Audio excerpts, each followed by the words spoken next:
Hey Lab Rats, it's Kendra. And this is Jessica, and you're listening to Lucid Lab. Welcome to Lab Reports number 4. Welcome. Always exciting to sit down and do these. And it's a good day to be doing inside things because it's super snowy outside here in Denver. Yeah, 6 inches on my car. That was fun to push off. Yeah, I'm not ready for this winter. I'm not. Usually I'm like, sure, bring it on. But this time I'm just not ready to have to deal with snow all the time. Yeah, it's just extra work. It is extra work. And then no matter what you're wearing, your hands and your feet are frozen. And your nose. By the time you're trying to drive and yeah, you're just ruined. We have a friend joining us. Saphira just walked in. I cut her out of a lot of episodes because she likes to loud. Respond to whatever we're talking about. Mm-hmm. And it'll come through, but just barely behind one of our voices. And it just, if you ever hear a weird little noise, it's probably my cat. And I am getting over, or I don't know what I have, some kind of crud going on. So if you notice weird sounds, it might be my cough drop, or I may sound a little different than normal today. And I'll probably sound like that too because my nose was running because I was outside dealing with the snow for a really long time. But we're here and we're happy to be bringing some more stories from our listeners. Yes. This is always a really fun episode for us, and we hope it is for you as well. So I think we'll just dive into the stories. We don't have a whole lot to talk about. We've been pretty boring. And we recorded 2 days ago. So that too. So I have the first story. The title is Phone Call from My Dead Grandfather. I want my grandpa to call me. I never met him, either of them. My Lucid Lab friends, I will save my gushing for the end, but a quick hello, and I hope you enjoy my very true story. Oh, okay. Hello.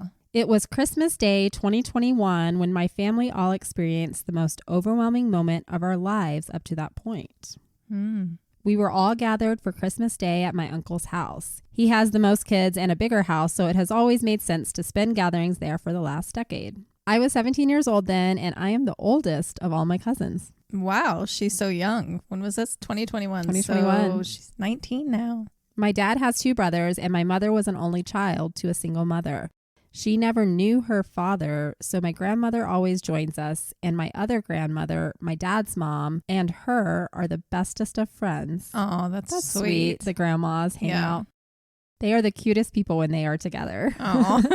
They definitely feed off each other's energies, and I love it. Me too. I love it. That's what I want when I'm a little grandma. Right. It's really great, actually, because I have friends whose family situations are complicated. I've always felt very lucky when all of my family can get together and no one feels left out. And I am truly grateful for that. The one person missing that day was my grandfather. We called him Papa Spank. Oh. I wonder how that came out. Hopefully not because he spanked everybody. I mean, I don't want to know if he spanked other things, so I hope that he spanked everybody instead. That's not where my brain went. Oh, God. That sounds really bad, I know. But he earned the nickname for a very good reason. He was in the Air Force and used to be very strict with my father and uncles. Oh. He was a spanker. Okay, there you go. Or rather a belt, twitch, whipper back in the day. Ouch. So he was a very strict with her father. Oh, that's not good. But that was of the times. Yeah. My parents were spanked. I was actually spanked growing up. Yeah, I was too. It ended when I was younger, though. So there was a point where my parents stopped. I got my last spanking at age 13. Really? Mm-hmm. Yeah. I don't remember having anything after like 8 or 9 after that. Yeah. Or seeing it happen. So I may be wrong, though. Mom, let me know. You're the one that did it. And Dad. I got spanked with a wooden spoon. Ooh, fun. So fun. Thank God we don't do it to our kids now. No. I would never lay my hand on my daughter like that. They used to always be scared of him if they ever stepped out of line. My father has told me some horror stories. And when I hear these stories, I regret ever giving my parents shit. Yeah. Compared to them, I have it really easy. But they also bring it up way too often. Anytime I am acting up, they're quick to remind me what a blessed life I've had. That's funny. It's true, though. It is never in a real serious way. It's more comical than anything. It gets the point across, but it still annoys me. Well, you're 17. Everything annoys you. I have a 17-year-old, so I can say that. Yeah. No one really likes being the butt of a joke. The first memory my dad has of his beatings was around 4 years old. Mm-hmm. He was beaten with a branch on his front lawn for all his neighbors to see. Oh. That's sad. When I heard this for the first time, I was terrified and shocked, and I started crying, and that crying turned into maniacal laughter out of genuine confusion, fear, and nervousness. Oh, no. Which became funny, and my parents never let me forget it. Why? Well, my mother decided to record the entire conversation and my reaction. Oh, no. I just remember having some serious conflict in my heart and mind hearing about it because I loved my grandpa. Oh. And I could never imagine him being so cruel. Yeah. Fortunately, a lot of people grow out of it. We all just pass down what we were taught, Yep. right? And that's probably Yep. doesn't mean he was a bad person. But whenever my family feels like they need a real laugh, they pull out the video for everyone to have a big old belly laugh at my expense. Oh. I was 10 years old and going through some growing pains at the time, let's say, so I was super emotional about everything. But I also didn't want to look at my grandfather in a different light. Yeah. I've dealt with that too, hearing of what my mom went through with her dad, and he was very vicious with the kids. Having never met him, I only have a few memories to go off of. I try not to think of him that way, though, because he loved his daughters. Right. And in their older years, seemed like he really loved them. So it's hard. Parenting is hard and you're just doing the best that you can. And back in those days, it was normal. They had the whole saying, what, spare the rod, spoil the child. Yeah. I remember my grandma saying that. Yeah.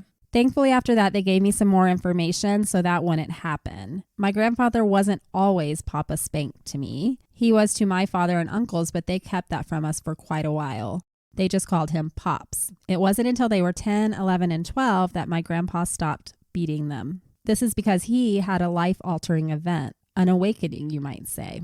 And don't take this the wrong way. He wasn't constantly wailing on them, but he wasn't shy about it when they did something wrong. He was an avid hiker, and one day he had a brush with death.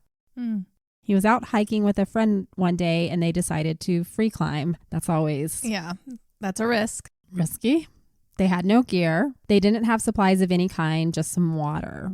They had only scheduled to be gone 3 to 4 hours. This wasn't their first time. It was something they liked to do, but this time his friend started this hike already not feeling well. Oh. He thought some fresh air would help and agreed to go. Yeah, you got to be, especially if you're climbing, you got to be good. Yeah, it's not like you're just taking a walk. Yeah. He was climbing above my grandfather, and they were about 30 feet up when he started struggling. That's scary. He grabbed his arm and couldn't grab back to the rocks, and my grandfather knew that something was very wrong. He was having a heart attack. Oh my God. No. Then he fell. He tried catching himself, but fell onto my grandfather, and they both took the fall together. Oh my God. So he took, this is why I don't climb. No, I mean, I used to. Well, my brothers ruined it for me. I was rappelling down and they had the rope on the ground and they were controlling it. And they told me to jump off, bounce back from the rock, and they dropped the rope on purpose. That's horrible. And then they grabbed it on purpose, and that slammed me into the rock. So thanks to older brothers for fucking up all your Well, that was a dick move. I'm like, now I have a fear. Thank you. Now I will never climb again. I have only climbed in like indoor climbing places. I'm not brave enough to try outside. Yeah. I love to hike and I'll scramble, at the top of the mountains and everything, but climbing, I don't think I'll ever do it. It is scary. But back to her grandpa because he just fell. Okay, sorry. We make it about ourselves. We do, and I'm sorry. The next thing my grandfather remembers is waking up on the ground. It was starting to get dark. The sun was setting. He was disoriented and bleeding from a wound on his head and his elbows. His back was hurting, but he was able to get to his feet. He was dizzy, but started connecting the dots and frantically spun around looking for his friend. Oh, no. His friend was several feet away on his stomach. Sadly, he had passed. Oh, yeah, I mean, you're having a heart attack. And that's like, what are you going to do? Wow. Once again, another fear of mine when you're out somewhere and something happens. My grandpa broke his fall. Ugh. It wasn't from the impact, but from the heart attack confirmed later by autopsy. I always think of that man. I never met him, but how scary his last moments must have been. Yeah. I mean, you're having a heart attack. And then you there's fall? nothing. Yeah. Like you're not even. Hopefully it just happened fast and he passed, Yeah. and didn't really think about it too much. Yeah. My father struggled with leaving his friend behind to go find his car, but the sun was going down and he knew by then it was well past when his family was expecting him back. He made it to the car and thankfully another couple was just making it back to theirs from a different direction. Oh. The man stayed at the trailhead to wait for authorities while his wife drove my grandfather to the hospital. He was bleeding pretty bad. I'm sure it was an awful sight. He had a concussion and some deep gashes on his arms, and the wound on his head required some work, but he lived. That's crazy too, because 30 feet, that's quite the drop. I mean, that could have broken his neck. Right. I could see why this would be an awakening moment. Yeah, for sure. My grandfather had known his friend for a long time. Since boot camp days, he would say. They were very close. He took it really hard, but he started to question why he was given the chance to live. He considered his friend a much better person than him. My father said that for months his father was very distant. One afternoon, about 6 months after the accident, he made it back to that trail, found the path they took that day, and the rock face they tried to climb. No, he didn't try again. Good. But he sat at the foot of it where they had fallen. He said he sat there for a couple of hours, just breathing, crying, and tossing rocks.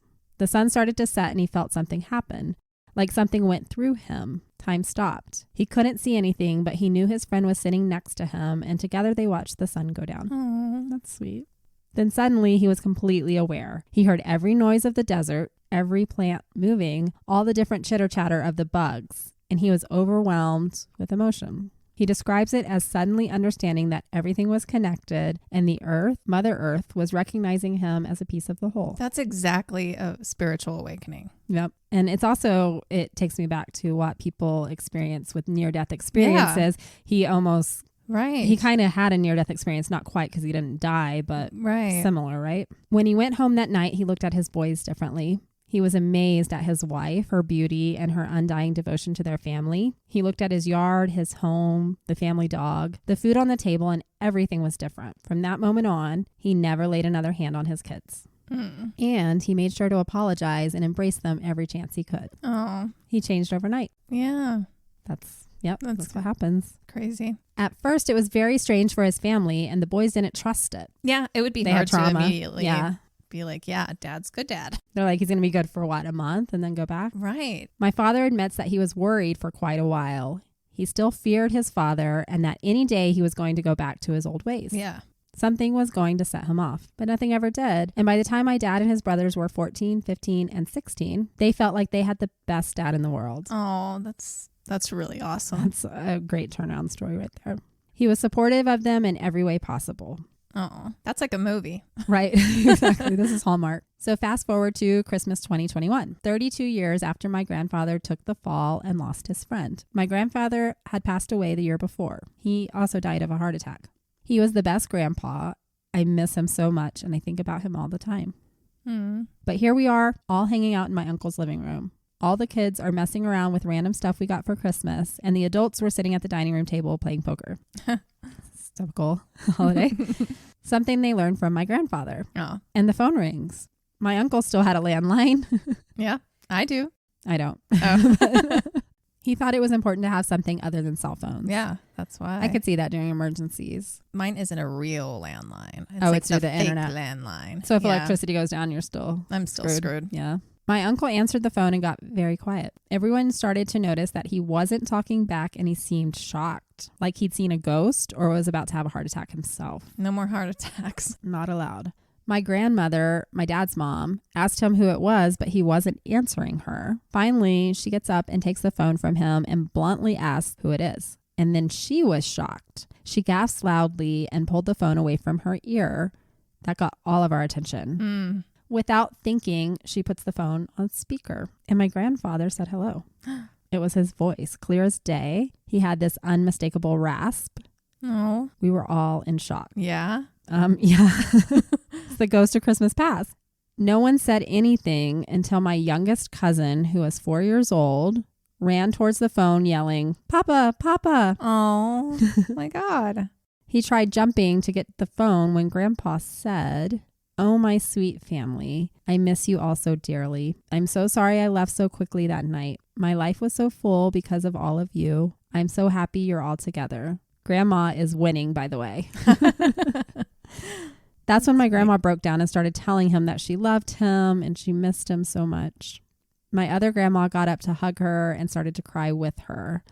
We all started yelling things towards the phone, and he tried to give us a little nod of acknowledgement.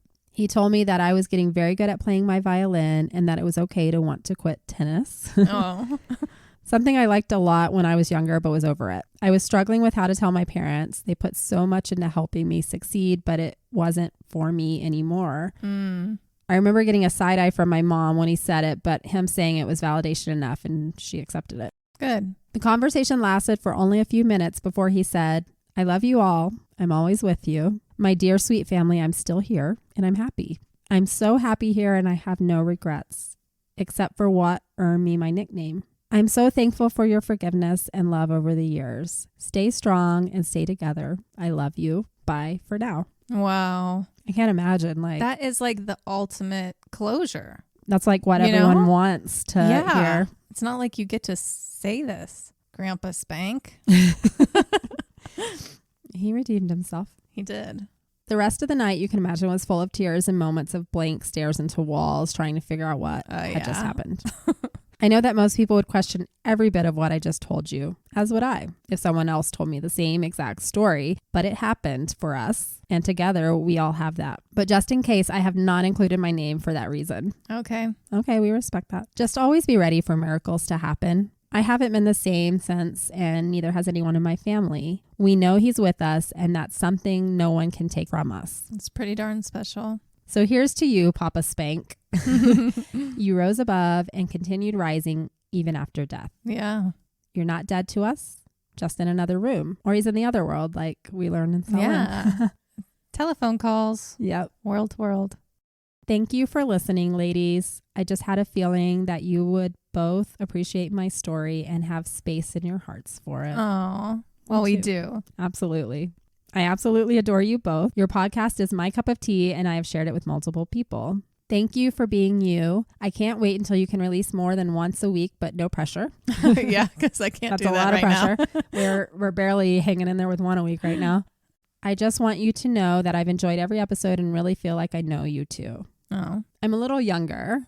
Well, a lot younger, but it doesn't feel that way when I listen. So thank you for having something I can feel part of. I'm a bit weird, and it can be hard to relate to things marketed to my age group.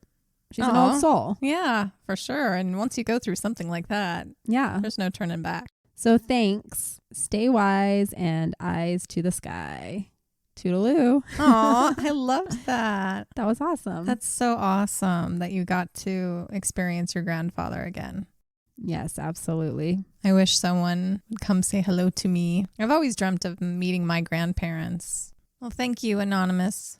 Anonymous user. We don't know girl, guy, but we respect that you want to stay anonymous, and we appreciate you writing in and sharing this really sweet story with us. Thank you for your kind words. And whenever we can do extra episodes, we will definitely start that. There's nothing more we would want to do than just write episodes and do this full time. Yeah. But we have bills to pay right now. We do. So, but thank you. Thank you. Okay, my turn. So this story is titled, I Regret Missing Curfew. I regretted missing curfew every time I did. So I always got in trouble. I didn't always get in trouble, but there's sure a few of them that I wish I never did. It wasn't worth it. I feel yeah. Hey guys, my name is Sydney. I'm so happy to be writing in. I love your podcast. It's really awesome. I am going to the Shining Ball at the Stanley in October with a few friends and wanted to catch up on anything Stanley related to get in the spooky mood before going because we've waited to do this for 2 years. I'm so jealous. So I totally get having to reserve a room there way ahead of time for October because that's what we had to do. We're so freaking excited. I'm jealous of that. I'm really excited because for I them. got blacked out trying to go last week. Yeah. And that's how I found you guys. I loved getting to hear about all the history of the property and the buildings and the different ghosts to look out for. So thank you for that because now my experience is going to be even more amazing. We haven't decided if we're going to do the tours because we're only going to be there for 2 days and we want to explore Estes as well. Plus we get to walk around the buildings and see if we have our own experiences. Please let us know if you do. Yes. Please. Let me know if you lose anything. My earring's still there somewhere. Maybe they'll find it. If anything, we will probably do the night one, but we'll see how it all turns out. So mainly that's why I'm writing in because I get to do that. And I love that you guys live so close to the Stanley. Us too, but we don't go up there enough. I know. If you ever get to do a live show there, I will absolutely be going. I live in Colorado Springs, which is not too far from you guys, but I rarely make it up to Denver. I'm giddy at the possibility of maybe meeting you girls someday, and I love that there's a podcast coming out of Colorado that is amazing as yours. Oh, thank you. That's amazing. Thank you, We Sydney. love Colorado listeners. Sydney's a cool name, too. Yes. So I do have a bit of a spooky story, and maybe you'll read it on an episode. Here we are. We are. I actually grew up in Pueblo, Colorado, but I moved to Colorado Springs for school and just ended up staying here. There's more to do here, and I'm young. Maybe I'll end up in Pueblo at some point, but I'm hoping I'm brave enough to spread my wings and even make it out of Colorado. It's hard to leave Colorado. It's pretty great here, but I would definitely choose Colorado Springs over Pueblo. So I'm with you there. And I'm not that young. Right. I used to live on the outskirts of Pueblo. My friends and I used to go hang out at night in our cars near Lake Pueblo and just be stupid, tell stories or drink a little bit. And one night we were all sitting on the back of my friend's truck bed drinking some silly little drinks, and we heard a noise coming towards us from the front of the car. We thought that it was an animal or something, maybe a deer, coyote, or a bunny. We didn't really care at first. It wasn't making that much noise. So we continued talking and messing around, but then all of a sudden the truck seemed to shift a little bit. It literally moved. We all felt it. It wasn't big movement, but enough for us all to be like, what the fuck was that? We all got off the back of the truck and looked around, but it was really dark. Thankfully, one of our friends, John, he had this little flashlight knife thing on his keychain. It was small, but surprisingly bright. We started walking around the car slowly. We didn't see anything. And one of my friends, sort of joking, was like, oh gosh, but did you look under the truck? Uh-oh. I'm like, I'm scared for you. So we all kind of backed up, really creeped out, and slowly all started bending down to look underneath the truck. And right as the flashlight is about to hit underneath, we hear movement again, and we see something big scurry away from under the truck. Oh, shit. That's not good. I would think it was an animal. Why would an animal go towards a bunch of people being right. rowdy, though? That's rabid, creepy. maybe. Yeah. We heard it run away really, really fast. My friend Courtney wanted to leave, but we convinced her it was an animal, not to worry, and that it's not going to come back. Some of us giving her the speech that we've all heard, it's more scared of us than us of them. Yeah. Which would be in conflict with what I just said. Why would it come near you in the first place? Yeah, it's not scared of you if it came there. Yeah. She calms down and gets back into the bed of the truck.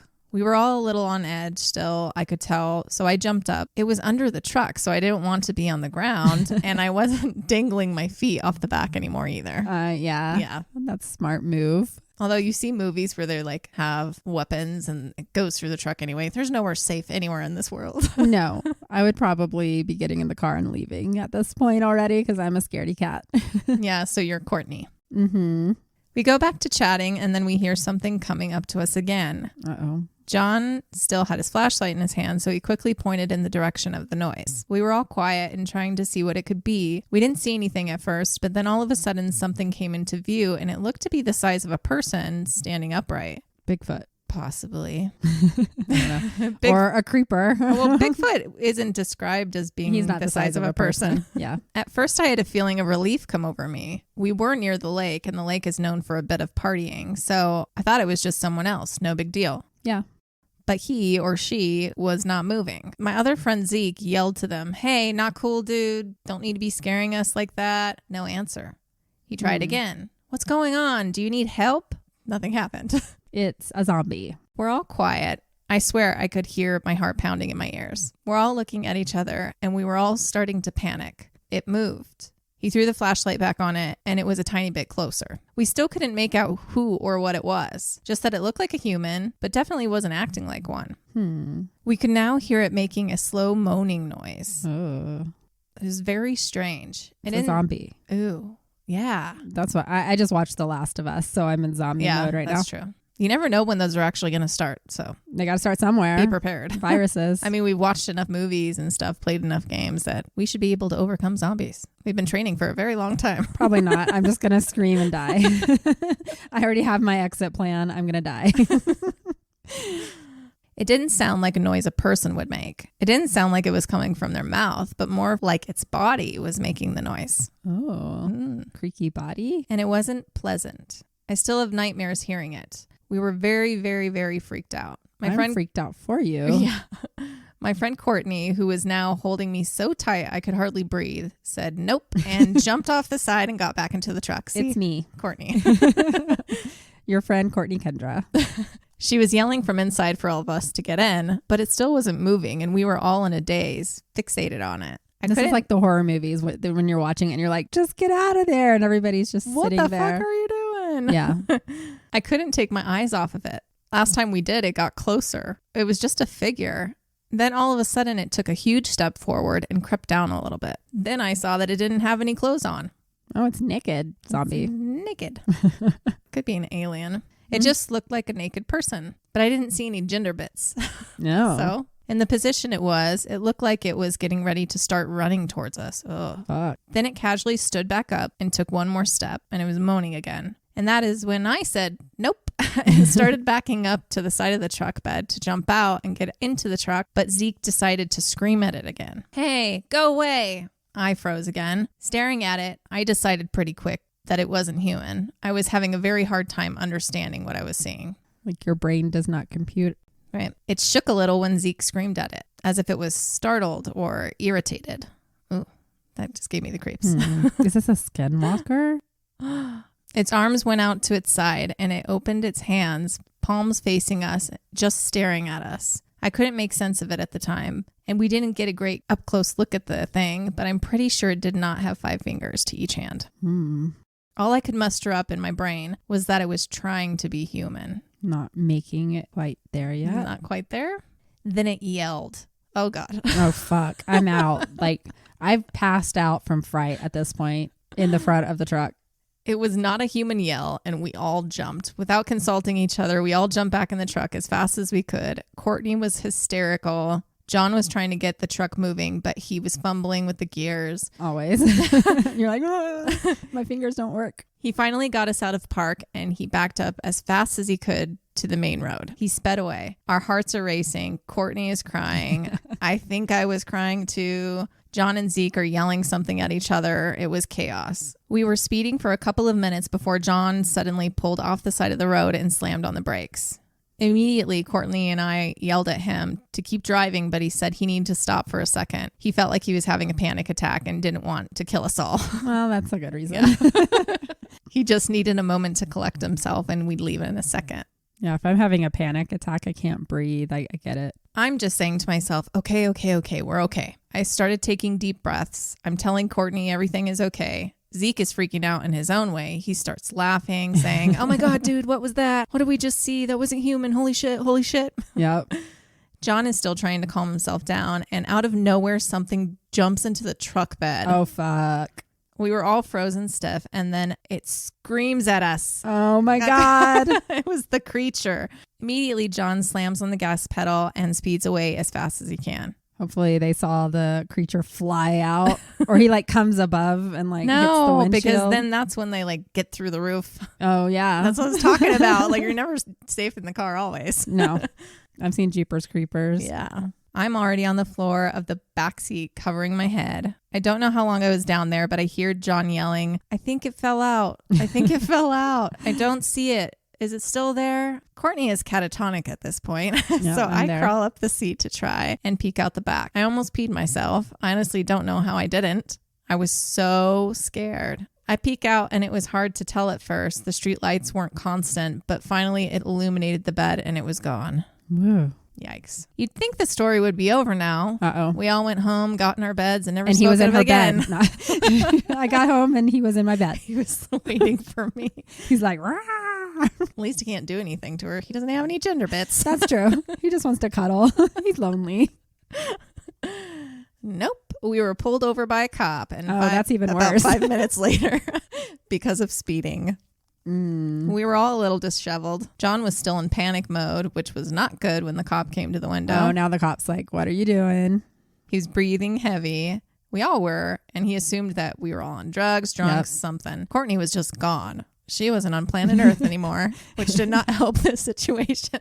She had gone into, what's the out-of-body experience? She's like gone to her happy place to try and deal. It's funny because now all I'm picturing is you. I don't think I would be that bad. Okay, if you say. I haven't been in a life or death situation. No, with I you actually yet. rise to the occasion. I feel like Okay. I get scared, but then I like get my shit together and figure it out. Nice. Let them kill me. He asked us all to get out of the car and Courtney wouldn't. She's like, I'm not here anymore. I started to try and explain what we had all just been through. That didn't help one bit either. Yeah, the cop's like, He made John do tests. He did his best, but he still wasn't okay. He made the rest of us stand against the back of the truck while he waited for backup. Courtney was crying. I was pissed. Zeke wasn't saying anything, and John was defeated. They put John in handcuffs, and we were all taken back to the station for our parents to pick us up. Oh. It was humiliating. Thankfully, John hadn't been drinking that night, and after he had some time to calm down at the station, they realized that, so he wasn't booked for anything, but he was given a pretty hefty speeding ticket. I wonder how fast they were going. Probably like 90. Very fast. If you're trying to save your had life. some fucking creature in the back, I would have gone 100 to make sure he flew out. Kind of sounds like they're in the middle of nowhere, too, so they Yeah. can probably get away with it. Obviously, you can't get away with it because there's still cops. Yeah, they're always waiting. We all did our parts in trying to explain what happened to our parents. My mother and I are very close. She did her best to comfort me and said that she believed me. The only thing she was mad about was my missing my curfew. More today than then, she does believe me. We've talked about it enough now that she knows it wasn't a single moment of psychosis. Okay. We didn't hang out, the four of us, for a while after that, so I never really knew what happened with Zeke and his parents. Courtney didn't get in trouble either, although her parents didn't want her hanging out with me anymore. They thought I was a bad influence. The drinking. Cops just in general. Once cops get involved. And they're like, that's a bad seed. Don't hang out with them. Yep. We're still friends, but have drifted apart since. I couldn't tell you what her take is on the creature anymore. She became super focused on church, and I'm sure tries to forget about it. I don't bring it up anymore. John moved out of state for college, so I only see the very few posts he puts on Instagram. But what he does post is a little out there sometimes, abstract or just of nature. So I feel like he and I somewhat embraced the experience as time went on, and Yeah. others didn't. For me, I think we encountered a Skinwalker that night. That's where my mind went. I mean, I went from Bigfoot to zombie to Skinwalker. I was just thinking you said alien. alien. Yeah. So. I didn't know what one was, but after doing some research and reading other accounts from people who claim to have had an experience, it was the closest thing that I could find to explain what we saw and what we heard. That or an alien. But something in my gut tells me that it was not an alien. It is something from this planet that lurks in the shadows. So creepy. We have to do an episode around Skinwalkers. I know. There's like Skinwalker Ranch. Yeah, I know. I don't even want to think what would have happened if it managed to get one of us. Oh, God. But I will tell you one thing. I am not a camper. No way. I mean, the likelihood of coming upon something like that again is probably an impossibility. Yeah. But I had my share and don't want to put myself in a position to have it happen again. So now I'm a proud city girl. Give me ghosts and haunted hotels, but and I'll serial still killers right? that are in the cities. No, I'm kidding. There nowhere is safe. Yeah, you're right. But I'll steer clear from the demonic animals waiting outside. No thanks. Yeah, that's probably a safe bet. Well, that is my story. Not sure how well I did in retelling it, but it's something I will never forget. How could you? It's not every day that you have a naked humanoid creature screaming at you and running after you. So keep those eyes peeled, trust your gut, and stay lucid. If anything happens at the Stanley, I'll be sure to report. Please Send do. me out. Wow. Skinwalkers. I have Quite heard the story. I think I've seen some stories on social media about these things. Like, I don't know. I honestly don't know much about them, but that's why when she started describing it, I'm like, I've seen some of this on, my late night treks on TikTok. Yeah. I mean, I've heard a bunch of different versions of it too, but my understanding of Skinwalkers is that it's a human that turns into an animal. Oh, Not the other way around. okay. But like I said, I've heard multiple versions, and we've gone over demons and yeah. mythological maybe there are two types. Maybe there is a human that turns into an animal and an animal that turns into a human. Well, it's like I keep going back because we just did Samhain, but like the otherworld creatures, they had the ones that could shapeshift. Oh, what they was were the one called that stole? puka. Yeah, the freaking ones that had the bad habit of stealing children. The puka. That's what I think of, and they're basically skinwalkers. They're just a different name. The bad habit. I was laughing when I was editing that episode. Yeah, a lot. Such I hope a bad you guys enjoyed it. Thank you so much, Sydney. That was really fun. That to was read, amazing. But that and sounds scary. I like to camp, but I would never go camping without my huge German Shepherd dog. Yeah. Like, he makes me feel safer. I'm just afraid of, Well, she wasn't even camping. They were bears. just there for the night. Yeah. Even out. hiking and such. Like there's so many scary things in Colorado in the mountains. Like I know. Plenty of places for things to hide. Oh, yeah. That was a crazy story. Crazy. Thank you, Sydney. Thank you for telling us, because now I'm scared of walking out to my car. I'm thinking I will not go to Lake Pueblo. What if people who just walk by us are skinwalkers? They could be. Or vampires, or what else disguises themselves as human? Politicians. They're all skinwalkers or reptilians. Yeah, or reptilians. They have like no souls, I feel no like, souls. Or conscience, because the decisions they make, you can't have They're feelings. out of this world. It has to be for they're all something aliens. else. Anyway. So it's my turn to start the next story. And the title is, I Think My House is a Portal to Another Timeline. Ooh. Great starter. I'm going to like this one. I hope. Just kidding. I will. It depends on the timeline. True. Greetings, lucid ladies. Greetings. Greetings. Whenever you read this, I hope your day has been positively exciting and fulfilling. Aw. I wouldn't say exciting, but yes, it's fulfilling. Yeah. We hope you are having a positive and fulfilling day as well. And we hope you're excited to hear that we are reading your story. Yay. I am sending this email with lots of love. Oh, yay. I truly love the two of you. Your podcast is so fun. Thank you. Jessica, I don't know if anyone else has said something along these lines to you, but you make me laugh a lot. Oh, no. Especially when reacting to Kendra's stories, because you seem to say what I'm thinking or say my intrusive thoughts out loud. Oh, I know. I spit shit out all the time.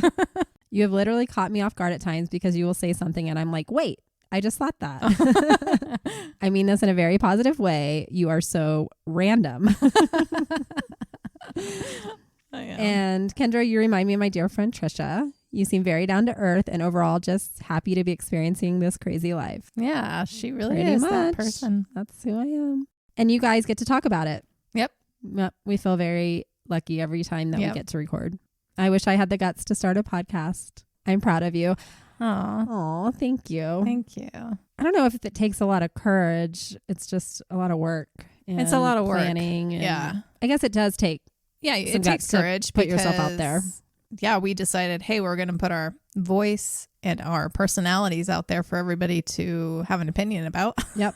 And they're not all positive. No. And that's okay. We expected it. Yeah. We've got thick skins, but it still hurts a little bit. I also love that your episodes are decently long because I can get a lot of random stuff completed while also listening to something I thoroughly enjoy at the same time.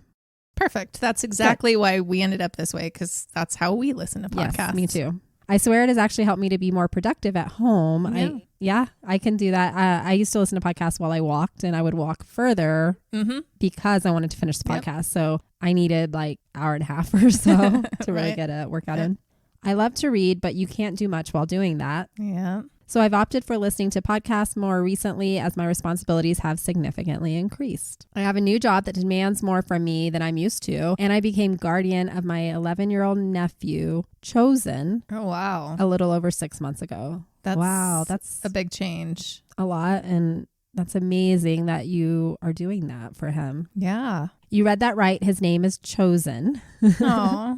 We were already close and I watched him a lot. We just made it permanent. My sister sadly has not made the best choices with her life and he needed a stable home.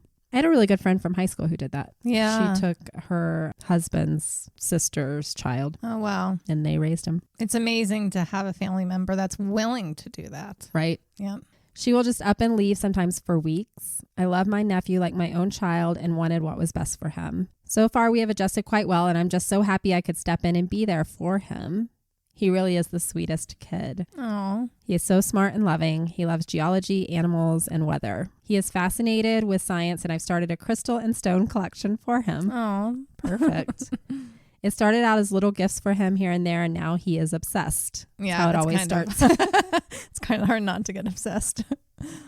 Now that he is living with me, he is constantly begging to go to our local stone and spiritual shop in town. The staff adore him, and he is really embracing everything. Oh, that's so good. You're raising a little witch or warlock. Right. That's what they're called. I bring this up because it has to do with our story. There have been some very strange things happening in my home. Looking back, I don't think it started in my home. I may be wrong, connecting two separate things. I'll explain that in a bit. But around 4 months ago, I was helping Chosen to set up a little Zen garden. Not a true Zen garden, but his version. We bought a long rectangle pot and filled it with sand. We added some plants. The main feature of this was his crystals. He wanted to create a special place for some of his favorite smaller crystals. Now, I have purchased every single crystal he has, but two. The two I didn't buy for him are bigger ones from my mother that have their own special place in his room now. Oh, I love that your mother is. She got in on it too. Yeah. So we got it all set up. He was happy with the placements. We put it on his dresser that was against the window so that he could charge his crystals under moonlight. Oh. He loved it. I want him to just have the most amazing life. I do not know if I will have him forever. My sister is still his mother, and I pray with everything that someday she will be able to pull it together for him. But I also pray that I am the one who gets to finish raising him as a child because I want him to have love and stability. Yeah, that's understandable. It's and so hard, very though. commendable. Yeah, because it's also her kid. So if she pulls it together, it's her child. So it's a very tricky situation. Believe me, I have extreme moments of conflict over this, but he is a child, and that is what is most important. It is. So back to his lovely collection by the window. He reads me some of the new chapter book he started and he goes to sleep. I go about my night, had some more work to do, but fell asleep sitting up a couple hours later. Around 3 a.m, he came to my room and woke me up. I was startled as my laptop was just off to the side of my left leg. I remember looking at my computer and thanking the heavens that it fell to my left side and not my right side because it would have fallen to the floor and broken. Oh, yeah. I definitely did not need that at the moment. No. After collecting myself, I look back to him and I'm confused. I look at the time. I ask why he's up and he said he had a dream. It woke him up, but that he came in because he didn't understand why I would take all his crystals after the hard work we put into creating his little garden. Oh. Still confused, I'm like, what are you talking about? He said it again. You took all my crystals. Why did you do that? I obviously did not. Yeah. So I got out of bed and went to his room, and sure enough, all of the crystals were gone from the sand. Even more confused, I turned to him and asked him, what did you do with them? Yeah, exactly. He immediately had a little tone with, you think I took them? I tried to compose myself. He had only been with me full time for 2 months. Maybe he was going through something. Maybe this was a cry for help. But after talking more, it was clear neither one of us took the crystals. But I still wondered if he did something with them and didn't want to tell me, or if there was some other purpose to him hiding them. Yeah. I convinced him to get a few more hours of sleep before school. I took him to school. We were still a little wary of each other. Yeah. I could feel it, but I love that kid, so I gave him a big hug and sent him in. But as soon as I got home, I went into his room and searched every nook and cranny for those crystals. Yeah. Nowhere. They were nowhere. I was utterly baffled. Then I thought, oh, maybe he opened the window, popped out the screen a little, and threw them outside. I ran out back and looked all around below his window. Nothing. So I went back into his room. I'm staring at this big pot of sand with little plants on the edges and realized something. There were no dents in the sand where the crystals used to be. So he made it perfectly level too. When did he have the time? Right? Was he not really asleep? And while I was working, he spent all this time doing something with them and making the sand perfectly level. Every possibility went through my mind. Nothing made sense. So I started searching other areas of the home. Where else could he have hidden these little guys? Again, coming up with nothing. Yikes. Before I knew it, it was time to go get him from school. I pick him up and we keep it casual. I didn't want to bring it up right away. We get inside and he goes to his room. 20 minutes or so passed by and he didn't come back out. So I went to his room. He's just standing there staring at his garden. I said something like, oh, buddy, I'm sorry. I really don't know where they are. I searched everywhere for them. Maybe you were sleepwalking and did something with them. Yeah. He turned to me with a very sad face and said, maybe. I knew in that moment he still thought that I did something with them and he didn't understand why. Oh, that would be hard. But rather than pushing the issue, he decided to let it go. I was so pissed at these crystals right now. Seriously. Where the fuck did you go, crystals? I know you're magical, but come on. Yeah. He did his homework at the kitchen table while I made dinner. We ate and watched a bit of a show we both liked. After that, he went and cleaned up in the bathroom for a few minutes and went to his room to get into pajamas. He wasn't in his room for more than a few seconds before I hear a big gasp and him yelling at me. He's just saying, what? Why? I run into the room and once again, he's standing over his garden and I just say, what? He turns to me and asks why I did all of that just to give him more. I was so over being confused and I just walked past to look. His crystals were back. Okay. They were not only back, they were doubled. Oh. Yes, there were 2 of each crystal. Okay. Now, if you know crystals, unless they are fake, even though fake ones can be like this too, they are all different shapes and sizes. Yeah. These sets of crystals were exactly the same crystals. Oh. Exactly the same, down to the little crevices, the grains. They were identical. Wow. Whoa. I was beside myself. Yeah, I would be beside myself. I'd be freaked out. I'm like, am I in a dream? It is one thing if he had a secret hiding place I didn't find during my search and he quickly put them all back. But I did not buy 2 of each of them. I had no words. Yeah, neither do I. I was expecting to have to teach him the birds and the bees, how to treat women and all that, but not this. I had no answers for him. None. I threw my hands up in the air and said, well, it's a miracle. Yeah, because it is. Then I grabbed him and gave him a big hug and said, and a boy like you deserves miracles. Oh.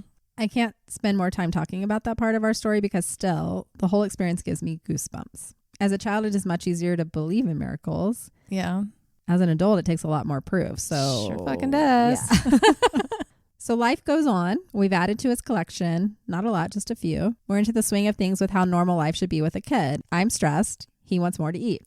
You know, typical. It was about a month and a half later at this point, auntie and nephew. Oh. We found our rhythm. Things were good. That's good. Same thing happens one night. He's reading to go to sleep. I do some chores, a bit more work, and go to sleep myself. This time I woke up in the middle of the night. I had a dream that had woken me up. I couldn't get back to sleep and my bladder said, hello. Oh my God. I love when they say hello. And I love when they wake you out of dreams to say hello. Yeah, thanks. As a new mom should do, who knows what we are supposed to be doing, but I go and check on him. Yeah, that's what you do. He is sound asleep. He has the blind partially up to charge his crystals, and I noticed something very strange. Oh no, not again. No, his crystals were still there. Okay, good. But his original crystals and the ones we had purchased since, the duplicates were gone. Oh. I stared at the scene for what felt like an eternity. Like, what the heck was I going to tell him this time? Yeah. Another miracle? No, that only worked the first time. How was it a miracle to then lose half of them? I was so happy the new ones we bought were still there, but what the heck? Yeah. It's around 4 or so in the morning and I needed some answers. I make it back to my room and start scouring the internet. This is when I came up on some videos on YouTube of people having similar experiences. Losing something and then it coming back to them, or having duplicates of things they did buy, or things just going missing that there was literally no way they could have. Yeah. Or even doing something only to turn around and whatever they did was undone and as it was before they did it. I would think I was going crazy. Yeah. Like, for real. Like, there's no way I could. Yeah. I'd be like, who's fucking with me? My mind was not okay. I needed to tell him something and I was out of answers. He was going to wake up in a couple of hours and I had nothing to tell him. Then I found another video talking about multiple timelines, and sometimes physical items are moved from timeline to timeline. I found my way to Reddit. Right. That's where we always find our way. Go to Reddit. If I'm feeling bad, it's WebMD. And if it's something else, it's Reddit. Anyways, I found my way to Reddit where I found even more, and still to this day, my brain is liquid. Yeah. But it was an answer, a real answer, of course not. I can't expect him to suddenly understand a reality where multiple timelines exist of multiple hymns. Like, what? Right. I still don't. My brain is blowing up right now. I'm thinking all of multiple timeline happy when I'm talking and stuff, but the reality of me. If that being true. In like, a different me. It's like the movie Everything Everywhere All at Once. I loved that movie. That was so good. But for people who are like, that was weird. I'm like, dude, you just don't get it. You just don't think. That's like a movie that you watch with someone to test them. Exactly. Like, if you like this movie and you get it, then we can be friends. If you don't, we're probably not on the same wavelength. That is true. I shall test all of my new friends with that movie. The multiple lines of people who want to be our friends. You like meet someone you like and you just send them a link on your phone and you're like, watch this, give me your review. Write me a book report or write me a movie report. But back to the story after we once again went on a tangent. So she found her answer on Reddit and she said, that's all I had. So I woke him up for school, give him a hug and a glass of water. And before he can look at the garden, I tell him that half of them are gone. I didn't rip off the Band-Aid. By the way, I didn't do anything, but I researched it and this is what I found. And well, what are your thoughts about this little man? He's like, what? No. He was still rubbing his eyes, trying to follow me Following my ramblings, he stumbles out of bed to go look. He stares at it for a moment and turns to me and says, "So the other me got his crystals back too." Oh. He gave me the biggest smile. It made him happy, and then it made me happy. That's nice. He wants to make sure his That's other true. him has He stuff got it. too. We all use the phrase, "I'm living in an alternate reality." Yep. Well, we are. Yeah. We are in an alternate reality of a version of ourselves.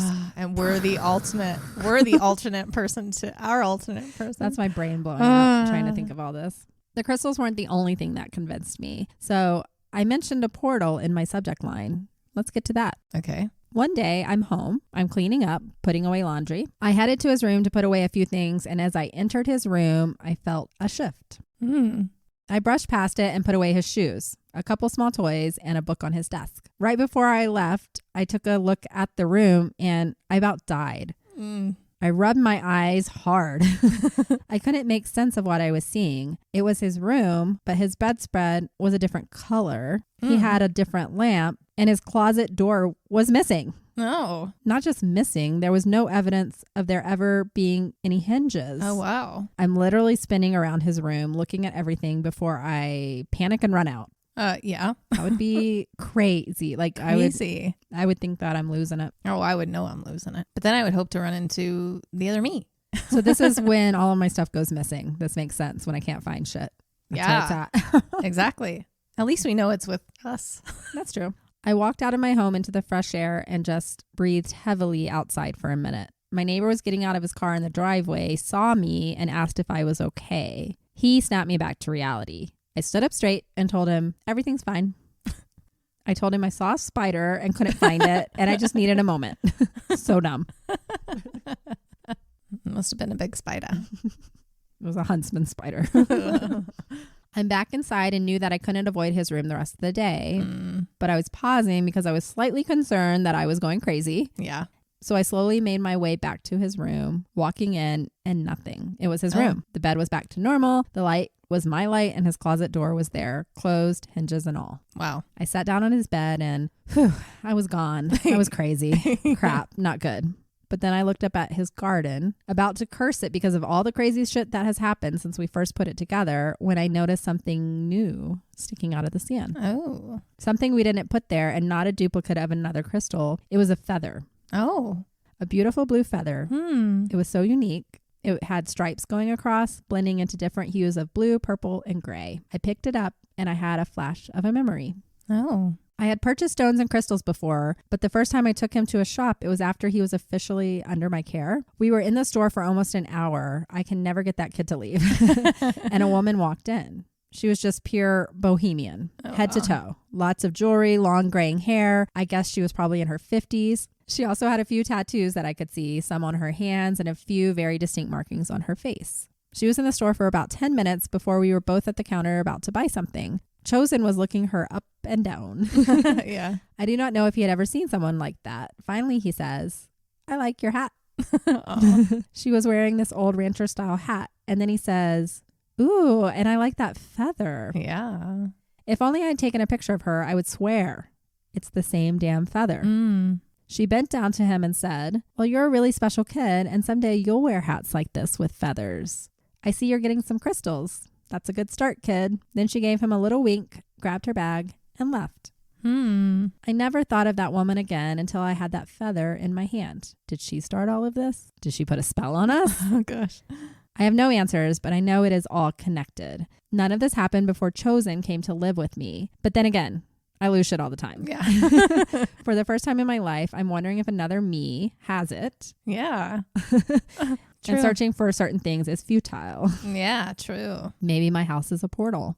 Or maybe my kid is just super special, like she said. He is chosen, and we get to live with a little magic in our lives. No, that's a good way to see it. That's all I have for now. We're only 6 months in. Oh, wow. Who knows what else might happen. If you're interested and anything does happen again, I'm happy to keep you posted. Yes. Please, please. This is really cool. Thanks for reading, and stay lucid out there. This life is all sorts of crazy and beautiful. Thanks for keeping my ears busy while I do tedious work. Catch you girls later. Love ya. Always, Parker. Oh, Parker. Parker. I like that name. Was amazing. Wow. So, but then it would be a portal because they say the doorways are portals. So she stepped through it for a second. Yes. It's just not an always there portal. And in one of the multiverses, that woman gave her child that feather from her cap. Oh. I'm just thinking, in my mind, this is just me, is that in one of the alternate realities, the little boy was like, I really like your hat. That feather's cool. And she like pulled the feather out and gave it to him. That's my guess. And then he put it in the crystal. Wow. I didn't think of it that way. That's actually a cool reality. Yeah. That because they're going to have a different experience with her each time. Right. Different decisions, turning points. This is quite the story to wrap your head around. It's fun to think of. No, I don't know if it's fun, but thinking about it, like all the different realities that could be out there just from everyday decisions. And have you seen the Spider-Verse movie? They call it the canon events. Just came out. It's called Into the Spider-Verse. I think it was the second movie. Oh, I don't know. And you'll see it all over TikTok when people are like, I told her not to do this, but I can't stop it. It's a canon event. Oh, okay. Just this thought that there's certain turning points that you have to make that decision in order for the rest of your life to play out properly. Mm-hmm. It's just mind-blowing. It is mind-blowing. I love this stuff. It would be kind of cool to do an episode on this. I think you had one planned at some point. At some point. Don't come at me. I mean, we plan to do this for like 20 years. So yeah, we got lots of we can't do all our big guns right up front. And we also change our mind last minute all the time. And honestly, there's just so many things in this world it's crazy. To pull from. And it's exciting. Imagine having to sit down and decide what you're writing about. And you have at least 1,000 ideas that are readily available to you to write about that week and spend all your time on. It takes a minute. I don't even know how we get anything done. That's why because we're both pretty organized people and we have like a whole list that we pull from and change around. I mean, we have our calendars marked out for all of 2024 right now. Who knows what we'll bring? Crazy, whatever inspires us. Yep. Well, that was great. Thank you, Parker. Thank you, Parker. So my story is called, not my story, sorry. The next story is called The Time I Was Almost Trafficked. Oh no. I feel like a lot of women have these stories. Yeah. And I'm fucking scary. I'm kind of scared to read this because we always get a little set off. We're going to get passionate. Okay. Oh, shit. Good day, ladies. My name is Natalie. I've been listening to you guys for a few months. I'm all caught up. I love all the different things you've covered so far, and I'm excited for what the future holds for the two of you and what stories are to come. Definitely a fan, and I'm so glad I found Lucid Lab. We are too. Thank you, Natalie. You're scaring me about what your story is going to be about, but okay. I am sending in a probably not so popular lab report, but you girls talk a lot about how scary it is to be a woman sometimes and how scary it is to have young children you're also scared for. Yep. And being concerned about men when you're out and about. Yes. Yep. Preaching to the choir. After listening to all of your episodes, I want to thank you for taking the time to discuss difficult topics. It is easy for others to put people down who speak up, but you are speaking up for everyone. It is very clear how loving and accepting you both are as individuals, but also recognize how dangerous and scary the world is. Just thank you for talking openly about things because more of us experience this than is made known to the world. Yes, and I already want to commend you, Natalie, for speaking up. Yeah. Everyone has a story. Yep. I just traveled with 4 women for work and we had this discussion over dinner. I feel like every time I'm with a group of women, we have stories. Yep. And as she says, every single woman I know has been assaulted, stalked, followed, or raped. Yep. Yes. It is a sick world when the numbers are so high. How did we get to a place where we let this happen again and again and again? Right. How with the technology we have now, it has seemed to only escalate over time instead of slow down. Because they use the technology against us now. Right. Now more than any time in history, no matter where you live, no matter your status or bank account, you are subject to the brutality of men or worse. The elites who think all of us regular folk are theirs for the picking. It's always been where it started. I won't go too deep. If you do read this, I understand that it would be for your lab reports episode, so they are meant to be fun. So I won't get too crazy, but I know that this is a platform where I can tell my story. Of course. It is information everyone should know to help our young ones and other women just to be more aware of their surroundings. Like a lot of women, I've had my fair share of unwanted approaches, comments, cyberstalkers, and forced situations with men. But one experience stands out above the rest. And that says a lot if you knew what I grew up with and was put through as a young teenager. Poor girl, my heart's going out to you right now. I'm just sitting here as I think we do like recalling things that have happened to me. Yeah. And I had a very privileged life compared to many other women. Yep. My heart's racing. I was 23 years old, living in Columbus, Ohio. This was about 5 years ago. The anniversary of this event is coming up in a few weeks. And every year I stop to reflect on it and focus on what I'm grateful for in my life and for my life. I was finishing up some extra classes at Ohio State University at the time. Outside of classes, I was a waitress at a pub not too far from where I lived with two of my friends. This particular weekend, it was just me in the apartment because my two friends were both on trips. I'm not going to include their names today because they weren't there when this happened. And they've already dealt with the aftermath of it enough. I love them so much still. It was a Friday. I finished class around 2 p.m. that day. I went home, took a nap, turned in an assignment, and got ready for work. Because I am close, I walked to work. I also didn't have a car at the time. If my friends were there and if one was available, they were always happy to go drop me off real quick since it was getting chilly that time of year. That day I walked. No big deal. I showed up to work around 6 p.m. It was a normal busy night. I had the late shift and planned to be there until around 2:30 a.m. I remember those days working in the restaurant biz. Yep. That's how it is. You're like rolling silverware at 2 a.m. Yeah. It was around 11:30 p.m. that I noticed a group of 2 men and a woman walk in. She was very beautiful and the men were mediocre. We see that a lot. Women are just prettier than men. I guess that's what it is. I don't know. I didn't pay much attention to them. They weren't in my section. I was just going about the night, and every now and then I would look in that direction and would catch the eyes of one of the guys. He was staring at me. You can always feel when someone is staring at you too. That's probably what made her energy. look over there. Yes. It's energy too. I hate that feeling when you know it and then you look over and you lock eyes with them and you're like, fuck no, I'm not looking at you, you know? Okay, what we need to ask the question is, if my eyes are on you, that does not mean I want you. But they think so. But that's crazy. I know. If I look at you, I'm not smiling, I'm not inviting, I just literally just looked over and you were staring at me. It does not mean anything. And then I may look back a few times because I want to know if you're still staring at me and being a creeper. Yeah, because we have to assess our surroundings in the situation. We are the prey and you are the predator, always. Ugh. Anyway, she says, I shrugged it off. I work at a pub. It kind of comes with the territory. Yep. But there are always those men who turn the creep factor way up too high and they are now on your radar. We were just talking about. So now I was aware of them. I noticed that the girl was very quiet. I never saw her talking or laughing. She was in a high top seat behind their bar table and never once saw her get up or really even interact with the men that she was with. It was very odd to me and I became suspicious of them. Yep. I went about my business for another hour. It was getting close to closing time. I was taking a tray of glasses up to the bar. I set them down and when I turned around, one of the men was directly behind me. Ooh. In my face. No more than a few inches between us.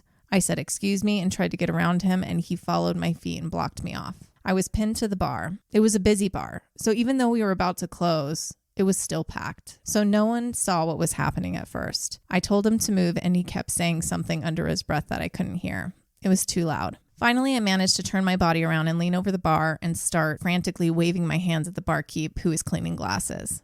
He sees me and runs over. During this moment of trying to get his attention, the man had his hands on my hips and was pulling me into him, and his face was on my neck. Oh. I smacked his face twice from behind, but he wouldn't budge. I yelled to the barkeep to get Chuck. That wasn't his real name, but that's what we called him. He was the bouncer/ID checker at the door. I was using all of my strength to push this guy off my back. I tried grabbing something on the other side of the bar to hit him with, but I couldn't reach. My stupid arms are too short, but in the process of trying to do that, I accidentally hit someone to the side of me that I didn't remember seeing there before. It took him a moment to look past getting hit, but he pretty quickly assessed the situation and that this groping man was not welcome. No. I could tell when he caught a glimpse of my name tag that he really understood and shoved the man off of me. Good. Be a hero. It was then that the bouncer was with me now. He checked on me for a second and went to break up what was now a fight between my savior in that moment and this man. A lot of chaos came from that. Another fight broke out between two random guys who weren't even involved. It was fun. Guys just have to get in a fight. Men are like, what? There's a fight? Let me fight. Ooh, I want to fight. I want to fight. Who's going to fight me right now? But ultimately, the man got kicked out. I was still at the bar, trying to calm down and drinking some water, when out of the corner of my eye, I saw the other guy he came in with and the woman making their way to the front door. He had his arm around her waist and her arms were tucked into her body as they were trying to push their way to the door. I kept my eyes on him, and right before he went out, he turned back to look at me, stared straight into my eyes, a menacing look I can never forget, threw his hand up to aggressively point at me, and then they left. Get the fuck out.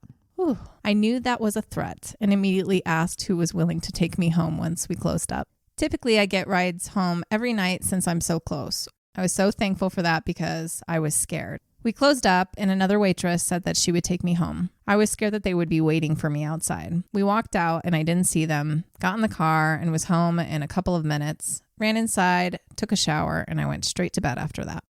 I'd be so scared they were watching. Yeah, me too. Like I'd probably go to someone's house. Yeah. I woke up the next morning in a bit of a brain fog. I was still shaken from the night before, but I knew I needed to pull it together to start working on my project. I had to work again that night, and I needed every minute of that day to try and get a good chunk of it done. And I did just that. Again, I walked to work that evening. I was a little more on edge, but feeling better than I was that morning. I told myself he was just another drunk asshole that just took it too far. Yeah. And this asshole friend was pissed that I got him kicked out, even though still I knew that finger pointing business felt more sinister than just being mad that they couldn't stay another 20 minutes until last call. I worked for several hours and everything was fine. It was another busy night and I kept my eyes peeled but never saw them come in. I was happy. It was in the past. Moving on. Around midnight, I started to not feel well. Earlier in the day, I had ordered some Chinese food and was worried that it was making me sick. The bartender noticed because I was sweating pretty bad, and I told him. They tried to call someone else in to take over for me, but ultimately they just told me to go home and to feel better. Yeah. Nobody wants a sick person waiting on their Yeah, table. you're all sweating. You're like, I do not want you to touch my food. But there was an issue. That meant I didn't have a ride. I thought about calling a friend, but because I live so close, it seems so stupid to call someone who lived far away to come pick me up and drive me 2 minutes to my place. It is fine for the people I work with and my roommates, but otherwise for everyone else, it would just be a real inconvenience, and I didn't want to do that. So I gave myself a pep talk and started walking home. It took a little bit longer than a couple of minutes, as it does in a car, but still not a very long walk. So I decided to just walk really fast. Be ready. Get your keys in your hand. I would have my keys in one hand, my mace in another, and my phone. I don't know. I'd have somebody walk around with your arms waved come on. Air.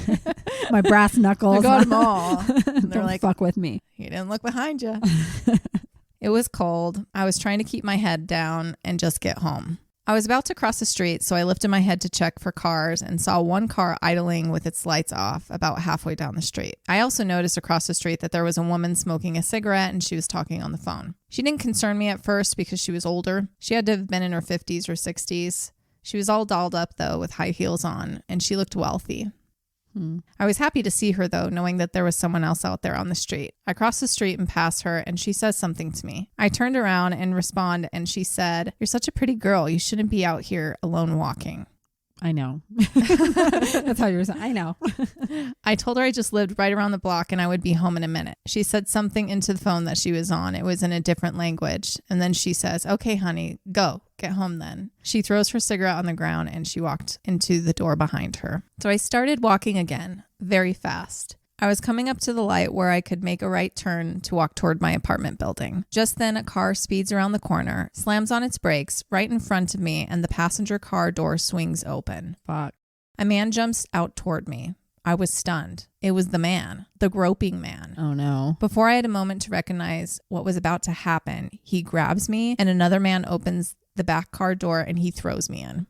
Oh my God. I was thrown into another man's lap. He grabs me and rips off my backpack and binds my hands. I was kicking, screaming, everything I could think of to get the man driving to stop and let me out. He slammed on the brakes and my head hit the seat in front of me really, really hard. I still remember feeling something in my neck snap. When I sat back, I caught someone looking at me in the rearview mirror, and it was the finger pointer. Oh. I was officially terrified. I started to cry. Screamed more. They drove past my apartment and I was desperate to not be raped, put into human trafficking, murdered. Everything was going through my mind. I started looking around to see if there was anything I could do to stop this.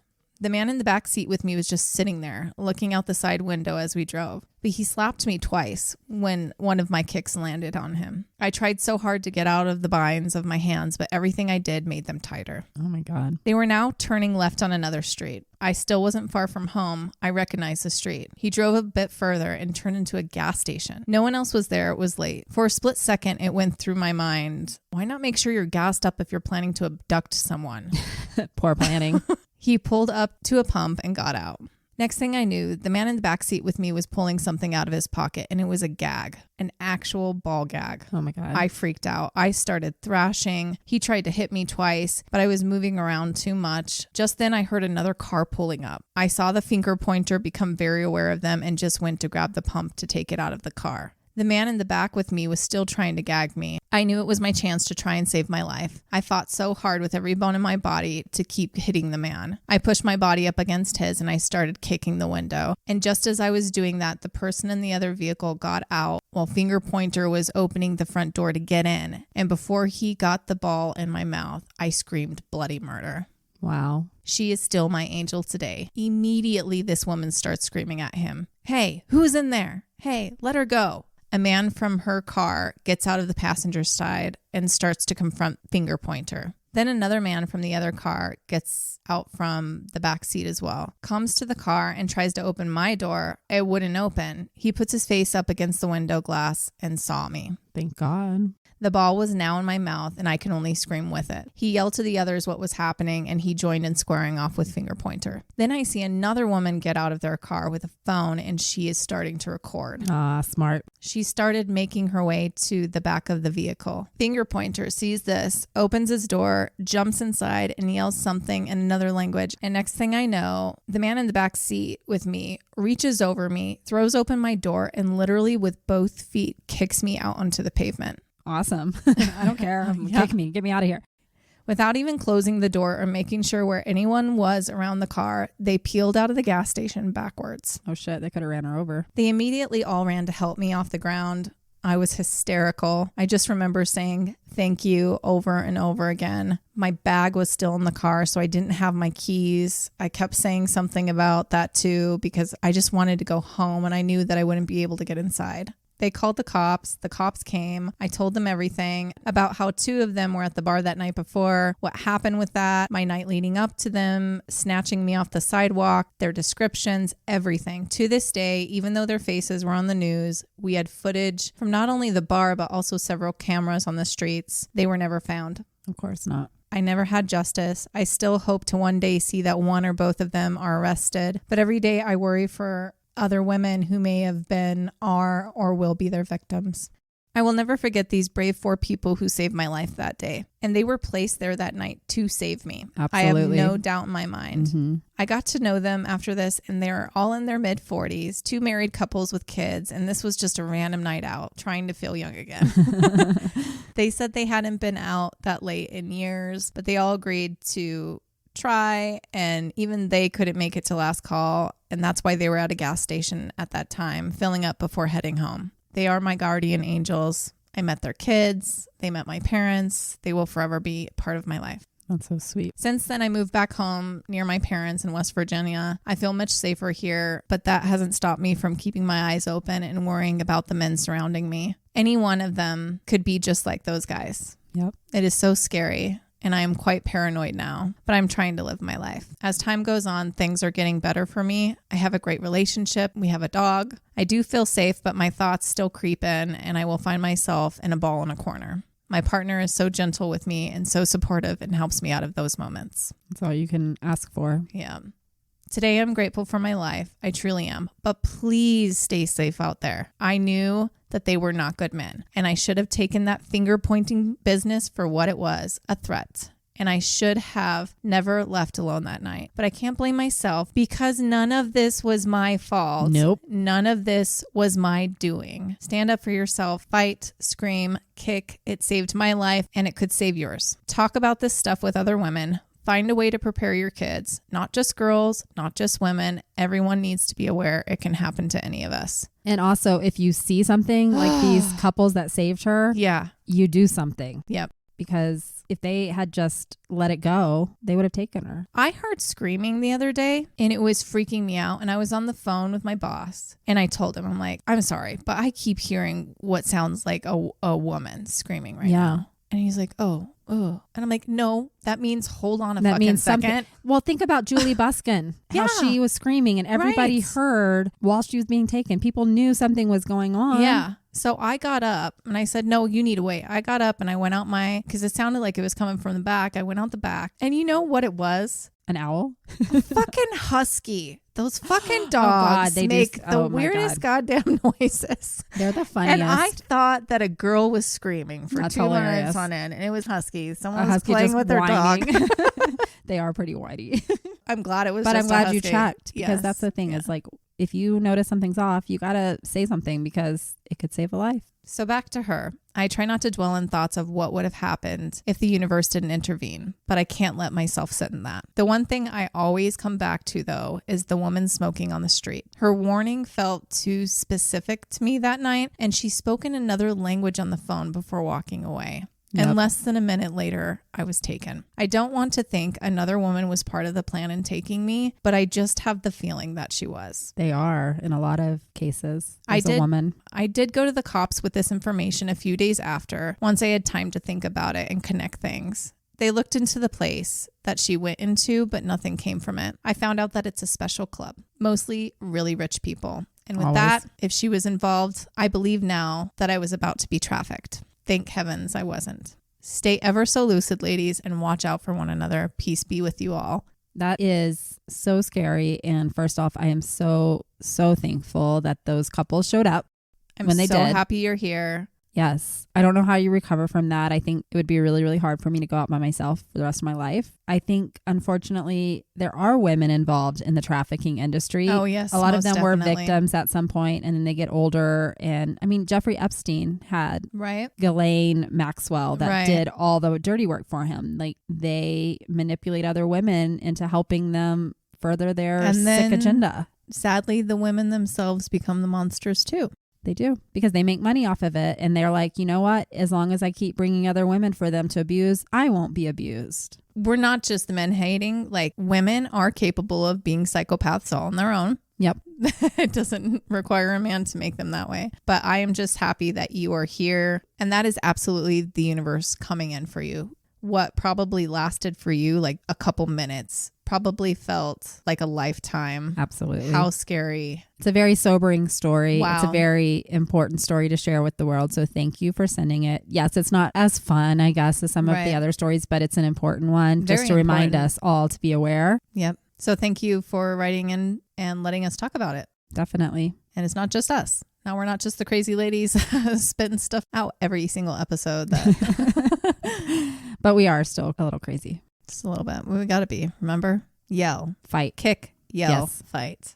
They want easy victims. Alrighty. Well, that's all we're going to do today on stories. Well, this was a great group of stories. It's quite different, all of them. We love that when there's a mix. Once again, if you want to be part of our Lab Reports episode, we do these every 6-ish weeks is kind of what we're shooting for right now. You can send your stories in to our email at lucidlabpodcast@gmail.com. Or you can mail written, typed up, old school stories to P.O. Box 251, East Lake, Colorado, 80614. And we will be back next week with another gripping episode. I don't know. Gripping. What's the word I'm looking for? We're so gripping. It's a gripping. Gritty. Probably not. I'm overselling it. But we will have a great episode for you again next week. Yes. And in the meantime, stay lucid. Thank you, Lab Rats. Thank you. Thank you. Bye. Goodbye.